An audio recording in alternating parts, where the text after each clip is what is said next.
Langit Jakarta sore itu terlihat lebih redup dari biasanya. Awan kelabu menggantung berat, seolah menekan udara yang sudah panas menjadi semakin sesak. Di tengah hiruk-pikuk kawasan Cipinang, Arman berdiri di depan gudang beras tempatnya bekerja. Tangannya masih menggenggam karung kecil berisi sampel beras, tapi pikirannya entah melayang kemana.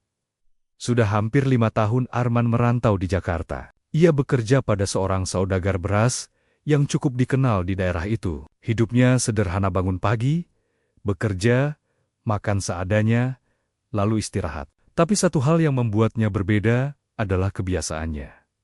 Arman tidak pernah meninggalkan sholat, bahkan di sela-sela kesibukan. Namun, beberapa minggu terakhir, ada yang berubah. Tubuhnya terasa jauh lebih lelah dari biasanya. Bukan lelah karena kerja, tapi seperti energi yang terkuras tanpa sebab. Tidurnya pun tidak nyenyak. Hampir setiap malam, ia bermimpi hal yang sama, berjalan di jalan panjang yang sepi, tanpa ujung, dengan kabut tebal di kanan kiri. Kadang, di kejauhan, ada suara yang memanggil namanya, pelan tapi menyeramkan. "Man, lu nggak apa-apa?" tanya salah satu rekan kerjanya. Jaya memecah lamunan. Arman tersentak. "Ah, enggak. Cuma lagi capek aja, udah beberapa hari, muka lu pucat begitu. Jangan-jangan sakit." Arman hanya tersenyum tipis. Ia sendiri tidak tahu apa yang terjadi. Yang ia rasakan hanyalah satu dorongan kuat. Pulang, entah kenapa. Hari itu perasaan itu menjadi sangat kuat. Tidak bisa ditahan, seolah ada yang memanggilnya dari jauh. "Aku izin pulang kampung dulu, Bang," kata Arman kepada majikannya sore itu. Saudagar beras itu menatapnya lama, tatapannya aneh, seperti menyimpan sesuatu. "Sekarang, iya, Bang, cuma beberapa hari." Hening sejenak, lalu pria itu mengangguk pelan. "Ya sudah, hati-hati di jalan." Nada suaranya terdengar datar, terlalu datar. Arman tidak banyak berpikir. Ia segera berkemas dan berangkat sebelum malam. Perjalanan dimulai seperti biasa. Arman naik kendaraan umum menuju kampung halamannya di Jawa Barat. Namun, sejak awal perjalanan, ada sesuatu yang terasa tidak benar. Jalanan yang biasanya ramai, kini tampak lebih lengang. Terlalu lengang. Lampu-lampu jalan menyala redup, beberapa bahkan berkedip-kedip. Angin malam terasa dingin menusuk, berbeda dari biasanya. Arman mencoba mengalihkan pikirannya dengan memainkan ponsel. Tapi aneh, tidak ada sinyal. "Ah, mungkin lagi gangguan," gumamnya. Namun, perasaan tidak nyaman itu terus tumbuh. Saat kendaraan melaju melewati jalan panjang yang diapit pepohonan, Arman tanpa sengaja melihat ke arah jendela. Sekilas, ia melihat bayangan seseorang berdiri di pinggir jalan. Ia mengernyit. Ketika ia menoleh lagi, tidak ada siapa-siapa. "Perasaan aja," katanya mencoba menenangkan diri. Namun, beberapa menit kemudian, bayangan itu muncul lagi. Kali ini lebih jelas. Seperti seseorang berdiri diam, menghadap ke arah kendaraan. Tapi wajahnya tidak terlihat. Jantung Arman mulai berdegup lebih cepat. Ia memejamkan mata dan membaca doa dalam hati. Waktu terasa berjalan aneh. Tidak seperti biasanya. Perjalanan yang seharusnya memakan waktu tertentu terasa lebih cepat, atau mungkin lebih lambat. Arman sendiri tidak yakin. Ketika kendaraan akhirnya memasuki wilayah kampungnya, langit sudah berubah menjadi jingga gelap. Senja hampir habis. Arman turun di pertigaan dekat desanya. Biasanya, tempat itu cukup ramai. Ada warung, anak-anak bermain, suara motor lalu lalang. Tapi sekarang, sepi. Terlalu sepi. Warung tutup, tidak ada suara apapun, kecuali angin yang berdesir pelan. "Kenapa sepi banget?" bisiknya. Arman mulai berjalan kaki menuju rumahnya. Setiap langkah terasa berat, bukan karena lelah, tapi karena suasana yang begitu asing. Saat ia melewati rumah tetangga, ia melihat seseorang duduk di teras. Arman mencoba menyapa. "Pak, saya pulang." Tidak ada jawaban. Orang itu bahkan tidak menoleh. Arman berhenti sejenak. Perasaannya mulai tidak enak. Ia melanjutkan langkahnya, kali ini lebih cepat. Ketika rumahnya sudah terlihat dari kejauhan, Arman langsung terdiam di depan rumahnya. Ada tenda besar terpasang. Banyak sandal dan sepatu berjejer rapi di halaman. Suara orang-orang terdengar samar. "Loh, ada apa ini?" gumamnya. Pikirannya langsung menebak mungkin ada acara. Tapi, acara apa? Tidak ada kabar apapun sebelumnya. Arman mempercepat langkahnya. Semakin dekat, suara itu semakin jelas. Bukan suara pesta, bukan tawa, melainkan suara doa. Bacaan yang sangat ia kenal. Tahlilan. Langkah Arman melambat, jantungnya berdetak keras. Siapa yang meninggal? Pikirnya. Ia berjalan masuk ke halaman rumah. Banyak orang duduk bersila, sebagian menunduk, sebagian membaca buku kecil. Namun, yang membuat Arman merinding adalah satu hal: tidak ada satupun yang menyapanya. Padahal, mereka jelas melihat ke arah pintu saat ia masuk. Atau, tidak. Arman berdiri di tengah halaman. Bingung. "Assalamualaikum," ucapnya pelan. Tidak ada jawaban. Suara doa terus berlanjut, seolah ia tidak ada di sana. Napas Arman mulai tidak teratur. Ia melangkah masuk ke dalam rumah, dan disitulah langkahnya terhenti. Di ruang tengah, ia melihat sebuah meja kecil. Di atasnya, sebuah foto. Foto itu dihiasi pita hitam. Dan di dalam foto itu adalah dirinya sendiri. Tubuh Arman membeku. Dunia seakan berhenti berputar. Suara tahlilan di luar terdengar semakin jauh, seperti tenggelam dalam kehampaan. Ini nggak mungkin. Matanya membesar. Nafasnya tercekat. Ia mundur selangkah. Tangannya gemetar. Dan untuk pertama kalinya, rasa takut yang belum pernah ia rasakan sebelumnya benar-benar menguasainya. Apa yang sebenarnya terjadi padanya? Dan kenapa semua orang bertingkah seolah dia tidak pernah kembali? Pertanyaan itu menggema di kepala Arman. Berulang-ulang. Semakin keras, seiring jantungnya yang berdegup tidak karuan. Tangannya masih gemetar saat menatap foto di atas meja itu. Tidak mungkin ia salah lihat. Itu benar-benar dirinya foto yang biasa dipakai untuk keperluan resmi. Sekarang dipajang dengan pita hitam di sudutnya. "Ini, siapa yang bikin lelucon kayak gini?" bisiknya lirih. Namun, tidak ada yang menjawab. Arman menoleh ke sekeliling ruangan. Rumah itu sama seperti yang ia tinggalkan bertahun-tahun lalu. Tapi ada sesuatu yang terasa berbeda. Lebih dingin, lebih sunyi. Meskipun di luar ramai orang. Perlahan, langkahnya mendekat ke arah meja itu. Tangannya terulur, mencoba menyentuh foto tersebut. Namun saat ujung jarinya hampir menyentuh permukaan kaca, tiba-tiba tangannya seperti menembus. Arman tersentak mundur. "Apa?" Ia menatap tangannya sendiri dengan napas memburu. Ia mencoba lagi. Kali ini lebih pelan. Dan hasilnya sama.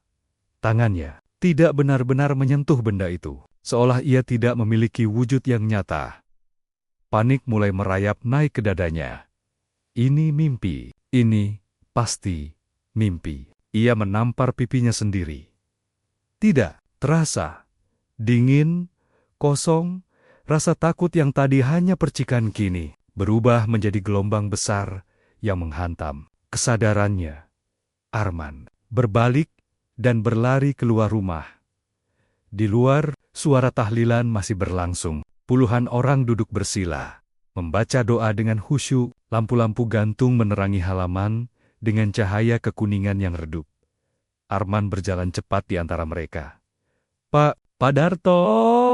Ia memanggil salah satu tetangganya. Tidak ada jawaban. Ia mendekat, berlutut di depan pria itu. "Pak, ini saya Arman. Saya pulang." Tidak ada reaksi. Bahkan kelopak mata pria itu tidak bergerak sedikit pun. Arman mengulurkan tangan, mencoba mengguncang bahunya, namun tangannya kembali menembus. Seolah tubuh orang itu hanyalah bayangan. Tidak mungkin, gumamnya. Suaranya mulai bergetar. Ia berdiri dan menoleh ke sekeliling. Semua orang di sana tidak menyadarinya, seolah ia tidak ada, seolah ia tidak pernah kembali. Langkah Arman goyah saat ia berjalan menuju sudut halaman, tempat ia melihat sosok yang paling ia kenal. Ibunya. Wanita itu duduk di dekat pintu, mengenakan kerudung hitam, wajahnya pucat, matanya sembab, dan sesekali ia menyeka air mata yang terus mengalir. Dada Arman terasa sesak. "Mak," panggilnya pelan. Tidak ada jawaban. Ia mendekat, kali ini lebih hati-hati. "Mak, ini Arman. Aku pulang, Mak." Suaranya pecah. Ia berlutut di hadapan ibunya, mencoba menggenggam tangan wanita itu. Namun lagi-lagi, tangannya hanya melewati begitu saja. Arman terdiam. Matanya mulai berkaca-kaca. "Mak, lihat aku, Mak. Tolong." Suaranya berubah menjadi isakan. Namun ibunya tetap menunduk, menangis dalam diam, seolah tidak ada siapapun di depannya. Seorang wanita di sampingnya berbisik pelan, tapi cukup jelas terdengar oleh Arman. "Yang sabar ya, Bu, sudah takdir. 40 hari ini, doa kita, semoga meringankan almarhum." 40 hari. Kata-kata itu seperti petir yang menyambar kesadaran Arman. Ia perlahan menoleh ke arah sumber suara. Seorang ustaz duduk di depan, memimpin doa, "Ya Allah, ampuni dosa almarhum Arman. Lapangkan kuburnya. Terima amal ibadahnya." Arman membeku. Nafasnya tercekat. Dunia terasa runtuh dalam 1 detik. Almarhum Arman, namanya disebut sebagai orang yang sudah mati. Kakinya melemah. Ia terduduk di tanah, menatap kosong ke arah orang-orang yang terus melanjutkan doa. Ini enggak mungkin. Pikirannya berusaha menolak. Ia masih ingat jelas dirinya berangkat dari Cipinang. Ia masih ingat naik kendaraan. Ia masih ingat berjalan ke rumah ini. Ia masih hidup. Bukan. Tiba-tiba, kepalanya terasa berdenyut hebat. Seperti ada sesuatu yang dipaksa masuk. Potongan-potongan ingatan mulai muncul. Samar, tidak utuh. Sebuah kamar, tubuhnya terbaring. Suara seseorang berbicara pelan. Bau aneh, seperti dupa, lalu gelap. Arman memegangi kepalanya. Apa itu? Ia mencoba mengingat lebih jelas. Tapi setiap kali ia mendekati ingatan itu, kepalanya terasa semakin sakit. Seolah ada yang melarangnya untuk tahu. Di tengah kebingungan itu, Arman kembali berdiri, emosinya memuncak. Ia marah, takut, bingung, semua bercampur menjadi satu. "Aku masih hidup," teriaknya sekuat tenaga, namun tidak ada satupun yang mendengar. Suara itu seperti tenggelam sebelum sempat sampai ke telinga siapapun. Arman terdiam. Air matanya akhirnya jatuh. Untuk pertama kalinya dalam hidupnya, ia merasa benar-benar sendirian. Bukan karena tidak ada orang, tapi karena tidak ada yang bisa melihatnya. Malam semakin larut. Satu persatu tamu mulai pulang. Lampu-lampu mulai dipadamkan. Namun Arman masih berdiri di sana. Tidak tahu harus melakukan apa. Ia tidak bisa pergi. Ia tidak bisa kembali.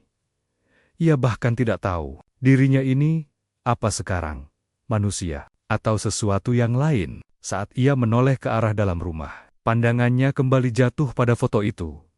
Foto dirinya dengan pita hitam. Dan di bawahnya ada tulisan kecil yang baru ia sadari. Wafat 40 hari yang lalu. Tubuh Arman terasa dingin. Lebih dingin dari sebelumnya. Dan saat itulah, untuk pertama kalinya, ia mulai mempertanyakan satu hal yang paling menakutkan jika semua orang percaya dia sudah mati. Lalu, sebenarnya, siapa dirinya sekarang? Pertanyaan itu terus berputar di kepala Arman, seperti lingkaran tanpa ujung. Ia berdiri di halaman rumahnya yang kini mulai sepi. Tenda masih terpasang, tapi sebagian kursi sudah kosong. Angin malam berhembus pelan, membawa sisa-sisa bacaan doa yang tadi menggema. Arman menatap tangannya sendiri. Masih sama, samar, tidak benar-benar ada. Ia mengepalkan tangannya, mencoba merasakan sesuatu apapun, tidak ada. Kalau aku bukan manusia, bisiknya pelan. Terus, aku ini apa? Jawaban itu tidak datang. Sebaliknya, sesuatu yang lain justru muncul. Perasaan diawasi. Arman perlahan menoleh ke arah sudut halaman, tepat di dekat pohon mangga tua yang sudah ada sejak ia kecil. Dan di sanalah ia melihatnya.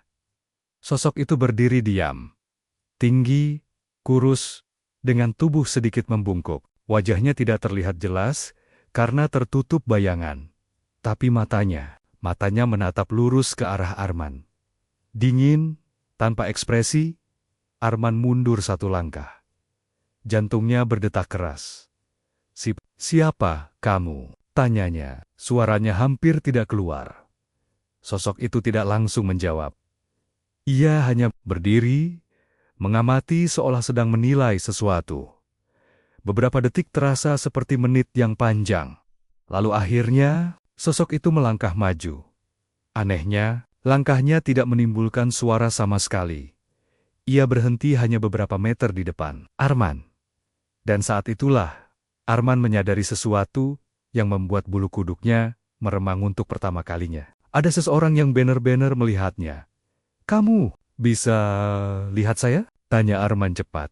Hampir putus asa. Sosok itu mengangguk pelan. Suara napas Arman tercekat. Akhirnya ada yang bisa lihat saya. Katanya, suaranya bergetar. Namun, kelegaan itu tidak bertahan lama, karena ekspresi sosok itu bukan ekspresi ramah, melainkan serius, berat. Pertanyaan yang lebih penting, suara sosok itu akhirnya terdengar serak, dalam, dan anehnya seperti menggema. Apakah kamu tahu kenapa kamu masih di sini? Arman terdiam. Ia menggeleng pelan. Aku nggak tahu, aku pulang. Terus, semua jadi kayak gini. Sosok itu menatapnya lebih tajam. Kamu tidak pulang, katanya singkat. Arman mengernyit. Maksudnya, kamu tidak pernah benar-benar sampai. Kalimat itu membuat tubuh Arman menegang. Apa maksudnya? Sosok itu tidak langsung menjawab. Ia justru mengalihkan pandangannya ke arah rumah, ke arah tempat ibunya tadi duduk. Tubuhmu, katanya pelan, sudah dikuburkan. Arman membeku. Ia tahu itu. Ia sudah mendengarnya. Tapi mendengar dari sosok ini terasa berbeda. Lebih nyata. Lebih mengerikan. Tapi, aku masih di sini. Suara Arman melemah. Aku masih sadar. Aku masih bisa berpikir. Karena kamu belum sepenuhnya mati. Kalimat itu membuat Arman langsung menatapnya. Apa? Sosok itu melangkah lebih dekat. Sekarang wajahnya sedikit terlihat tua. Penuh garis. Tapi matanya tajam dan dalam. Ada yang tidak beres dengan kematianmu. Lanjutnya, Arman menelan ludah. Pikirannya mulai berputar cepat.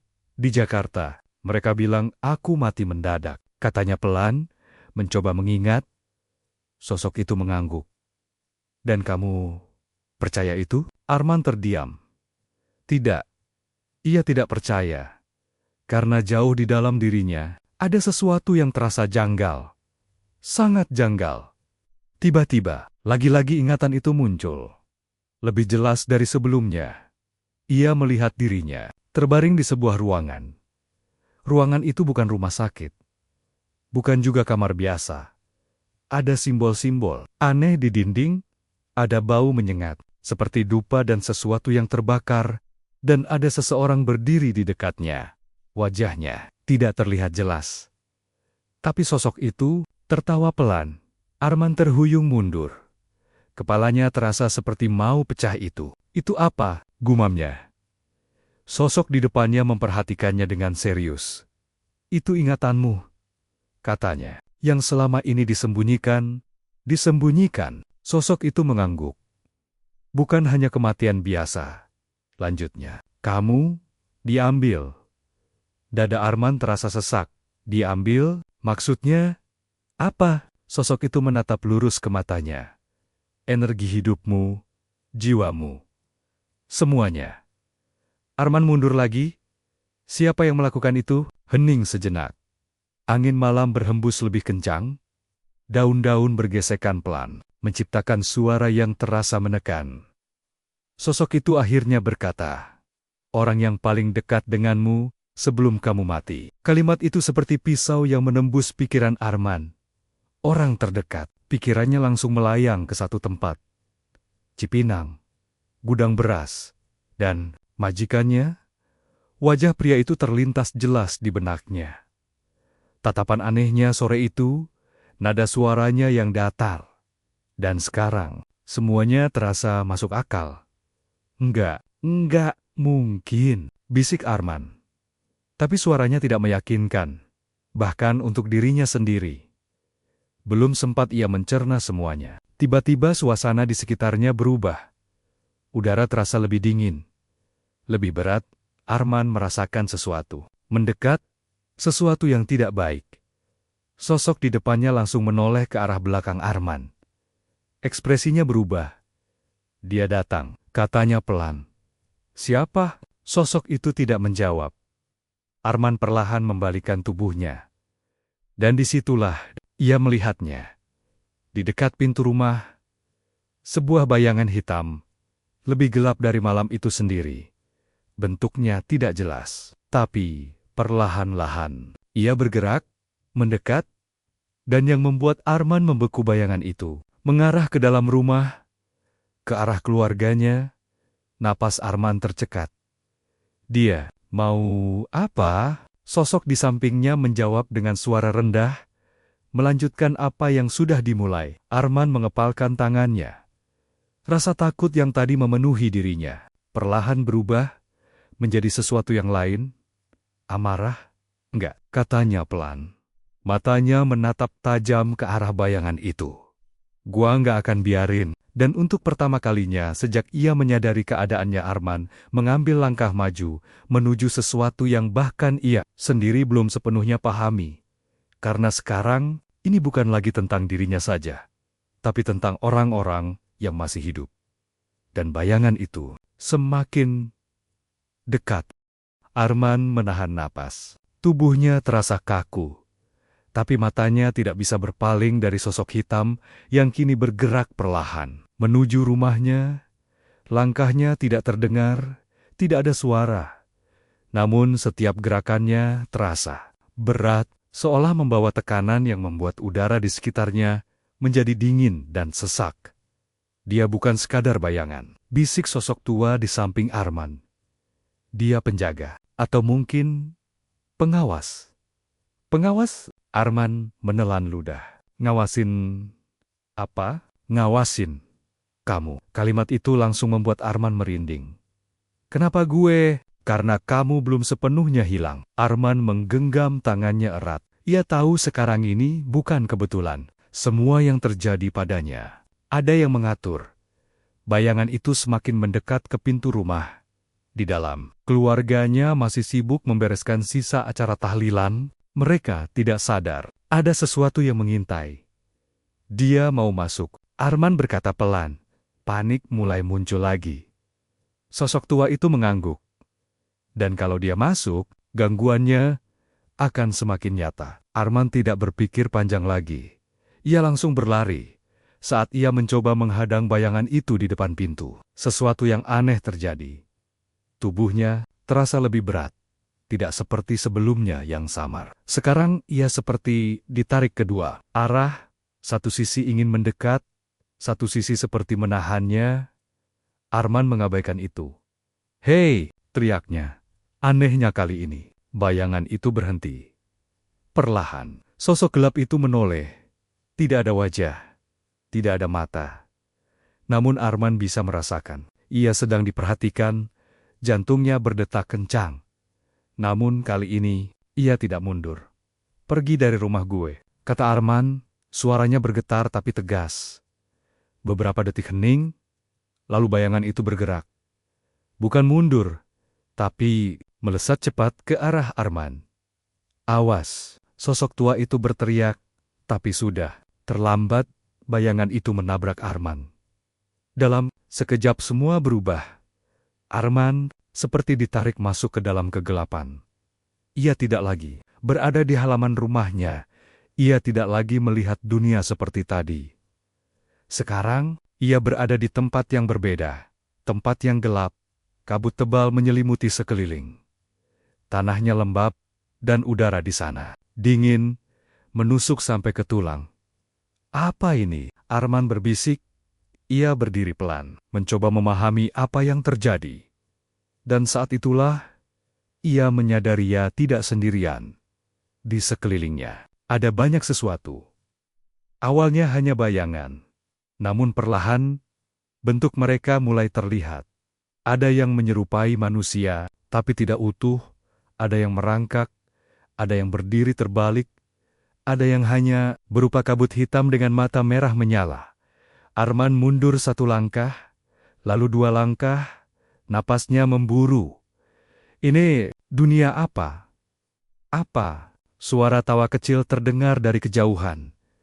Bukan tawa manusia, lebih seperti bisikan yang dipaksakan menjadi suara.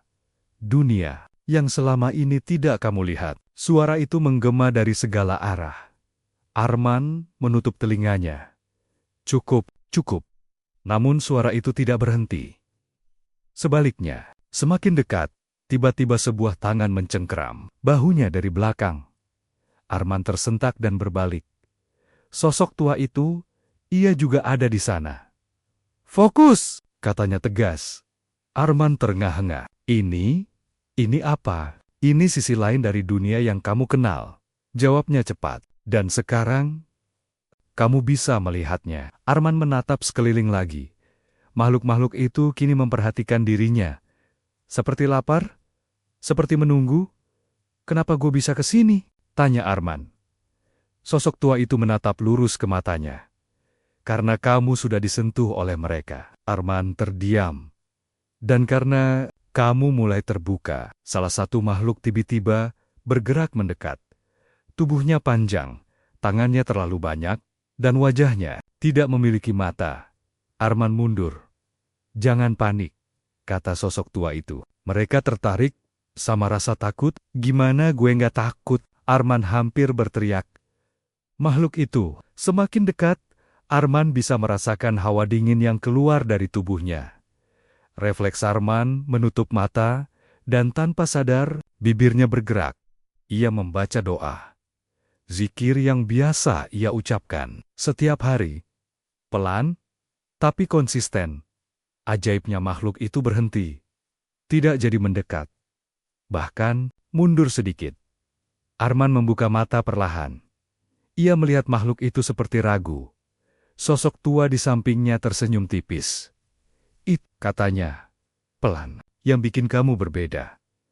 Arman menatapnya bingung. "Amalanmu, ibadahmu, itu yang jadi pelindungmu sekarang." Arman terdiam. Ia tidak pernah berpikir kebiasaan kecilnya bisa menjadi sesuatu yang menyelamatkan. Namun ketenangan itu tidak berlangsung lama. Dari kejauhan bayangan hitam yang tadi muncul kembali. Kali ini lebih besar, lebih jelas. Dan auranya jauh lebih berat. Makhluk-makhluk lain langsung menjauh. Seolah takut. Arman menelan ludah. "Itu dia," bisiknya. Sosok tua itu mengangguk. "Yang mengambilmu." Napas Arman tercekat. "Kalau gue kalah?" tanyanya pelan. Sosok itu menatapnya dalam-dalam. "Kamu tidak akan kembali." Hening, sunyi. Hanya suara napas Arman yang terdengar. Lalu ia mengepalkan tangannya, menatap bayangan itu dengan rasa takut yang masih ada, tapi sekarang bercampur dengan tekad. "Kalau gitu," katanya pelan, "gue harus lawan." Dan bayangan hitam itu mulai bergerak mendekat lagi. Langkahnya pelan, namun setiap gerakannya terasa menekan. Seolah ruang di sekitarnya ikut menyempit. Arman berdiri kaku, napasnya berat. Tapi kali ini, ia tidak mundur. Ia sudah terlalu jauh untuk lari. Dia bukan sekadar makhluk. Bisik sosok tua di sampingnya. Dia terikat dengan seseorang. Arman langsung mengerti. Cipinang, gudang beras, dan satu wajah yang tidak bisa ia lupakan. "Majikan gue," gumamnya pelan. Sosok tua itu tidak menjawab, tapi tatapannya seolah membenarkan. Bayangan hitam itu kini hanya berjarak beberapa meter. Udara menjadi sangat dingin. Arman bisa merasakan sesuatu, seperti tarikan halus di dadanya, seolah ada bagian dari dirinya yang ingin keluar. Ia langsung membaca zikir dalam hati. Perlahan, tarikan itu melemah. Namun, bayangan itu berhenti, seakan menyadari sesuatu. Dia masih punya kendali atasmu. Kata sosok tua itu cepat. Kalau kamu mau lepas, kamu harus tahu sumbernya. Sumbernya di Jakarta, kata Arman, napasnya masih berat. Kalau begitu, kesanalah. Arman menoleh cepat. Sekarang, sosok itu mengangguk. Waktumu tidak banyak. Malam ke-40. Sudah dimulai. Jantung Arman berdegup keras. Ia tidak sepenuhnya mengerti bagaimana cara pergi dalam kondisi seperti ini. Namun anehnya, begitu ia memikirkan Cipinang, dunia di sekitarnya mulai berubah. Kabut bergerak, tanah menghilang, dan dalam sekejap, Arman berdiri di tempat yang sangat ia kenal, gudang beras, Cipinang. Namun suasananya berbeda, lebih gelap, lebih sunyi, dan ada aura yang membuat bulu kuduknya berdiri. Lampu gudang hanya menyala sebagian. Karung-karung beras tersusun seperti biasa, tapi bayangan di antara mereka terlihat tidak wajar. Seolah ada sesuatu yang bersembunyi di antaranya. Aku, beneran, balik, bisik Arman. Sosok tua itu masih di sampingnya. Inilah tempatnya, katanya. Arman melangkah pelan ke dalam. Setiap langkah terasa berat, bukan karena fisik, tapi karena tekanan yang semakin kuat. Dan saat ia sampai di bagian tengah gudang, ia melihat sesuatu. Sebuah ruangan kecil yang dulu tidak pernah ia perhatikan. Pintunya setengah terbuka, dari dalam keluar cahaya redup berwarna kemerahan. Dan bau yang sangat ia kenal. Dupa. Arman menelan ludah. Di situ, katanya pelan. Ia mendekat. Semakin dekat, suara pelan mulai terdengar. Seperti seseorang sedang membaca sesuatu. Bukan doa yang ia kenal. Lebih seperti mantra. Arman mengintip dari celah pintu, dan apa yang ia lihat membuat tubuhnya membeku. Di dalam ruangan itu, majikannya duduk bersila. Di depannya ada sebuah lingkaran aneh, digambar dengan cairan hitam yang sudah mengering. Di tengah lingkaran itu, ada sesuatu. Sebuah wadah. Dan di dalamnya seperti asap hitam yang bergerak sendiri. Arman mundur sedikit. Jantungnya berdegup sangat kencang. Itu, suaranya hampir tidak keluar. Sosok tua di sampingnya menjawab pelan. Itu bagian dari dirimu. Dunia Arman seperti runtuh lagi. Apa? Sosok tua itu menatap tajam ke dalam ruangan. Jiwamu tidak diambil sepenuhnya, katanya. Sebagiannya disimpan. Arman menatap wadah itu lagi. Perasaan aneh muncul. Seperti ada sesuatu yang memanggilnya dari sana. Kenapa dia lakuin ini? Bisiknya. Sosok tua itu tidak menjawab. Namun suara dari dalam ruangan tiba-tiba berhenti. Majikan itu mengangkat kepalanya dan perlahan menoleh ke arah pintu. Tepat ke arah Arman. Arman membeku. Dia bisa lihat gue? Bisiknya panik. Sosok tua itu langsung menariknya mundur. Jangan terlalu dekat, namun sudah terlambat. Majikan itu tersenyum. Senyum yang tidak pernah Arman lihat sebelumnya. Dingin, kosong. Jadi, kamu sudah sadar, katanya pelan. Suara itu terdengar jelas. Langsung di kepala Arman. Bukan di telinga. Arman mundur. Kenapa lo lakuin ini? Teriaknya. Majikan itu berdiri perlahan. Aku hanya mengambil yang aku butuhkan. Jawabnya santai. Gue kerja buat lo, Arman. Marah. Gue percaya sama lo. Justru itu, jawab pria itu.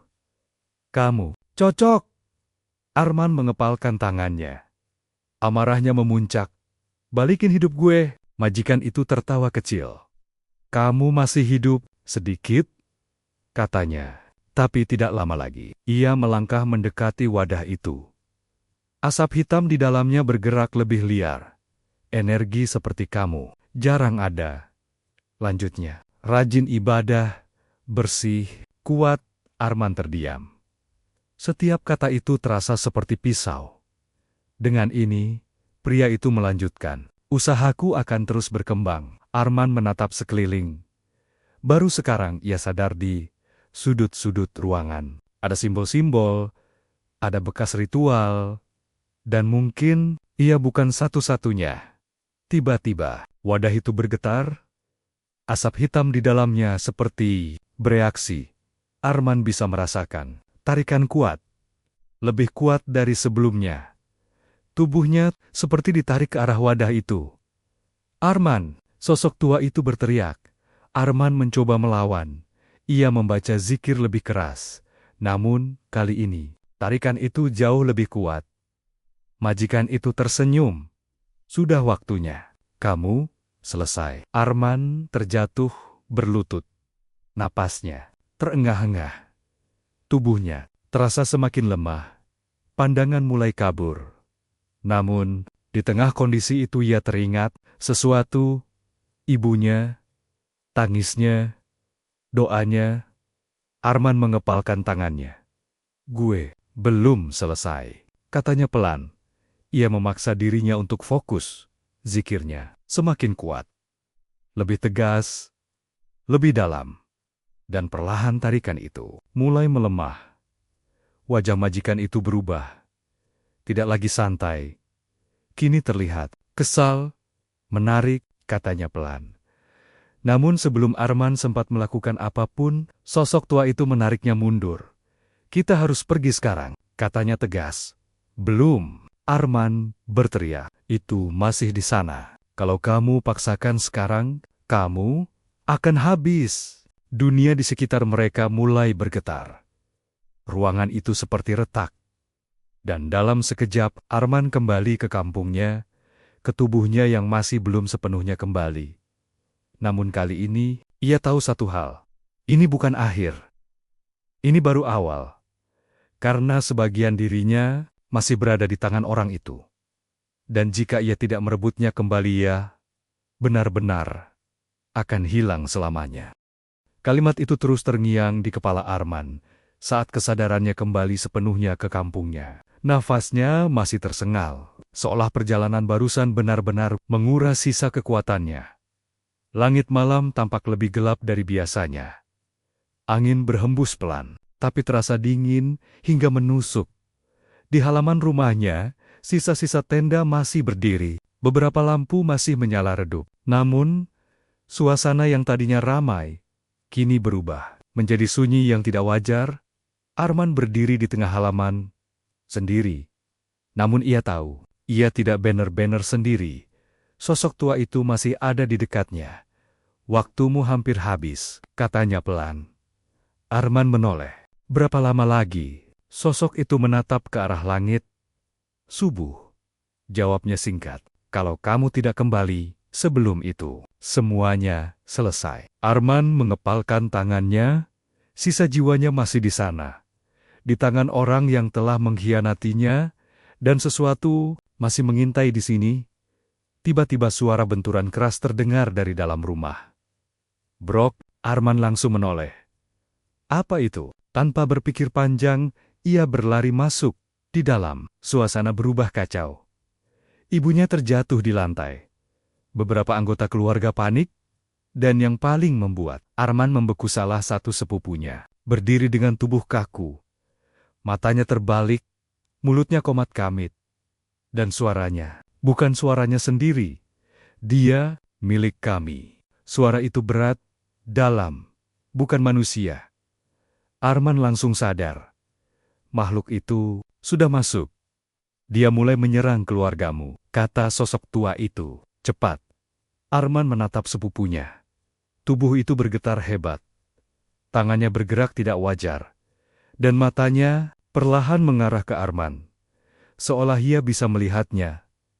Arman, suara itu berubah. Lebih tajam. Kamu tidak bisa lari. Darah Arman terasa dingin. Keluar dari tubuh dia, teriak Arman. Namun makhluk itu tertawa. Tawa yang membuat seluruh ruangan terasa semakin gelap. Kamu lemah, setengah hilang. Apa yang bisa kamu lakukan? Arman terdiam. Ia tahu, dalam kondisi ini, ia memang tidak utuh. Tapi ia juga tahu satu hal, ia tidak bisa diam. Arman menutup mata, menarik napas dalam, lalu mulai membaca doa pelan, namun penuh keyakinan. Awalnya, tidak ada perubahan. Makhluk itu masih tertawa, masih menguasai tubuh sepupunya. Namun Arman tidak berhenti. Ia mengingat semua yang pernah ia pelajari, semua yang pernah ia baca, semua yang biasa ia lakukan. Zikirnya semakin kuat, semakin fokus. Perlahan tubuh sepupunya mulai bergetar lebih hebat. Tawa itu berubah menjadi geraman. Berhenti, suara itu menggema. Namun Arman tidak berhenti. Ia membuka mata, menatap lurus ke arah makhluk itu. Dan untuk pertama kalinya tatapannya tidak lagi penuh ketakutan, melainkan tekad. Keluar, katanya pelan. Tiba-tiba sebuah bayangan hitam keluar dari tubuh sepupunya. Terlempar ke sudut ruangan, sepupunya langsung jatuh pingsan. Keluarga panik, tapi tidak tahu apa yang sebenarnya terjadi. Arman berdiri, napasnya berat, namun ia berhasil untuk pertama kalinya. Ia melawan. Namun kemenangan itu hanya sesaat. Karena dari luar rumah, sesuatu yang lebih besar datang. Udara tiba-tiba berubah sangat dingin. Lampu berkedip, dan suara, seperti bisikan banyak makhluk, mulai terdengar. Sosok tua itu langsung menoleh ke arah pintu. Dia datang. Arman tidak perlu bertanya siapa, ia sudah tahu. Bayangan hitam itu muncul. Kembali, lebih besar, lebih jelas. Dan kali ini, auranya jauh lebih mengerikan. Ia tidak lagi berbentuk samar. Sekarang, seperti sosok tinggi dengan bentuk tidak sempurna. Dan di dalamnya, seperti ada banyak wajah yang berteriak tanpa suara. Arman mundur satu langkah. Nafasnya tercekat. Ini yang di Jakarta, sosok tua itu mengangguk. Dan sekarang, dia mau mengambil sisamu. Bayangan itu bergerak masuk ke dalam rumah. Keluarga Arman mulai merasakan sesuatu. Beberapa menjerit, beberapa menangis. Namun, mereka tidak bisa melihat apa yang sebenarnya terjadi. Arman berdiri di depan, menghadang. Berhenti di sini, katanya. Pelan, bayangan itu tidak menjawab. Namun, tekanan yang keluar darinya semakin kuat, seolah ingin menghancurkan segalanya. Arman menutup mata lagi. Kali ini, lebih dalam. Ia tidak hanya membaca doa. Ia mengingat ibunya, perjuangannya, kesederhanaan hidupnya, dan semua alasan kenapa ia harus kembali. Gue belum selesai, bisiknya. Bayangan itu menyerang. Cepat, langsung ke arah Arman. Namun di saat yang sama dalam diri Arman, muncul sesuatu. Cahaya, tidak terang, namun cukup untuk membuat bayangan itu berhenti sesaat. Arman membuka mata. Ia melihat tangannya. Tidak lagi samar sepenuhnya. Ada bentuk, ada isi. Sosok tua itu tersenyum tipis. Itu dirimu yang sebenarnya, katanya. Pertarungan itu tidak seperti pertarungan biasa. Tidak ada pukulan, tidak ada senjata, hanya tekad, keyakinan, dan kekuatan yang tidak terlihat. Bayangan itu terus menekan, mencoba menarik Arman. Namun Arman bertahan. Ia membaca doa lebih kuat, lebih dalam, lebih penuh. Namun ia tahu ini belum cukup. Masih ada satu hal yang harus ia lakukan. Satu hal yang menentukan segalanya. Ia menoleh ke arah sosok tua itu. Aku harus balik ke sana kan? Sosok itu menatapnya, lalu mengangguk pelan. Arman menarik napas panjang, menatap bayangan itu. Lalu berkata, "Gue bakal ambil balik hidup gue." Dan dalam sekejap dunia, di sekitarnya kembali retak, karena pertarungan terakhir belum selesai. Dan tempatnya bukan di sini. Kalimat itu menggema di dalam kesadaran Arman saat dunia di sekelilingnya kembali retak, hancur seperti kaca yang pecah tanpa suara. Tubuhnya terasa ditarik, bukan secara fisik, tapi lebih dalam seperti jiwanya sedang berpindah tempat. Dalam sekejap, ia kembali berdiri di gudang beras di Cipinang. Namun kali ini, suasananya jauh lebih gelap, lebih menekan, lebih hidup. Dalam arti yang salah. Lampu-lampu padam, hanya ada cahaya merah, redup dari ruangan kecil itu. Tempat semuanya dimulai, Arman tidak ragu. Ia langsung berjalan ke sana. Langkahnya mantap. Tidak ada lagi keraguan di matanya. Saat ia sampai di depan pintu, suara itu sudah menunggu.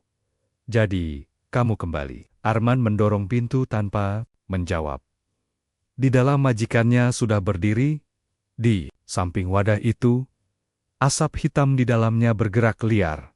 Lebih kuat dari sebelumnya, seolah menyambut Arman. "Aku tahu kamu akan datang," kata pria itu santai. Arman menatapnya, tajam. "Gue datang buat ambil yang punya gue." Majikan itu tersenyum tipis. "Kamu yakin itu masih milikmu?" Tanpa banyak bicara Arman melangkah maju, namun saat ia mendekat, tekanan besar langsung menghantamnya. Tubuhnya seperti ditahan, seolah ada dinding tak terlihat yang menghalangi. Ia hampir terjatuh, namun ia bertahan. Ia menutup mata dan mulai membaca doa. Majikan itu mengangkat alis. "Masih berharap dengan itu?" katanya meremehkan. Namun Arman tidak menjawab. Zikirnya semakin kuat, semakin dalam, dan perlahan langkahnya kembali. Maju, 1 langkah, 2 langkah, tekanan itu masih ada, tapi tidak lagi menghentikannya. Wadah itu kini tepat di depannya. Asap hitam di dalamnya bergerak liar, seperti mengenali pemiliknya. Seperti ingin kembali, Arman mengulurkan tangan, namun majikan itu bergerak cepat. "Cukup!" Ia mengangkat tangannya, dan dalam sekejap bayangan hitam besar muncul, lebih besar dari sebelumnya. Lebih ganas, langsung mengarah ke Arman. Serangan itu datang tanpa ampun. Arman terpental. Tubuhnya menghantam dinding, napasnya terputus. Rasa sakit terasa nyata kali ini. "Tanpa itu," kata majikan itu dingin, "kamu bukan siapa-siapa." Arman mencoba bangkit, tubuhnya lemah, pandangannya kabur. Namun, di tengah itu ia mendengar sesuatu, suara pelan, tapi jelas, doa. Suara ibunya dari jauh, dari kampung, dari rumah. Arman terdiam. Air matanya jatuh. "Ma," suara itu memanggilnya kembali, memberinya kekuatan. Arman perlahan berdiri. Napasnya masih berat, namun matanya berubah. Lebih tenang, lebih dalam. Ia menatap bayangan itu, tidak lagi dengan rasa takut, melainkan dengan keyakinan. "Gue nggak sendiri," katanya pelan. Ia menutup mata. Dan kali ini ia tidak hanya membaca doa, ia merasakan setiap kata, setiap makna, setiap keyakinan. Cahaya itu muncul lagi, lebih terang, lebih kuat, menyelimuti tubuhnya. Bayangan itu mundur, seperti terbakar. Majikan itu terkejut. Tidak mungkin. Arman melangkah maju. Tidak terhenti. Bayangan itu mencoba menyerang lagi. Namun kali ini ia tidak goyah. Ia melewati bayangan itu, langsung menuju wadah. Dengan satu gerakan ia menyentuhnya. Dalam sekejap semua berubah. cahaya dan kegelapan bertabrakan. Suara bergema. Seperti ribuan jeritan dalam satu waktu, tubuh Arman terasa ditarik. Namun kali ini bukan diambil, melainkan dikembalikan. Asap hitam itu keluar dari wadah, masuk ke dalam tubuh Arman. Satu per satu, sampai tidak ada yang tersisa. Arman terjatuh, namun bukan karena lemah, melainkan karena semuanya kembali, lengkap, utuh. Majikan itu mundur. Wajahnya tidak lagi tenang, melainkan penuh ketakutan. Tidak, ini tidak seharusnya, namun semuanya sudah terlambat. Lingkaran itu retak, ritual itu hancur. Dan bayangan hitam itu menghilang, dunia kembali retak. Gudang itu lenyap, dan Arman jatuh ke dalam kegelapan, sunyi, hening. Tidak ada apa-apa. Sampai ia mendengar suara tangisan. Arman membuka matanya. Perlahan, gelap, sempit, dingin. Ia mencoba bergerak. Tanah di sekelilingnya, napasnya tercekat. Ini kuburan. Kuburan. Kuburan. Dengan sisa tenaga ia mendorong ke atas. Tanah bergerak. Retak. Dan pagi itu, warga desa dikejutkan oleh suara dari makam, tanah bergerak. Dan dari dalam seorang pria, keluar. Arman! Orang-orang berteriak. Ibunya pingsan. Tangis pecah, Arman terbaring, napasnya berat. Namun ia hidup. Hari-hari berlalu. Arman berubah. Ia tidak lagi sama, tatapannya lebih dalam, lebih tenang. Ia kembali hidup, namun dengan sesuatu yang baru.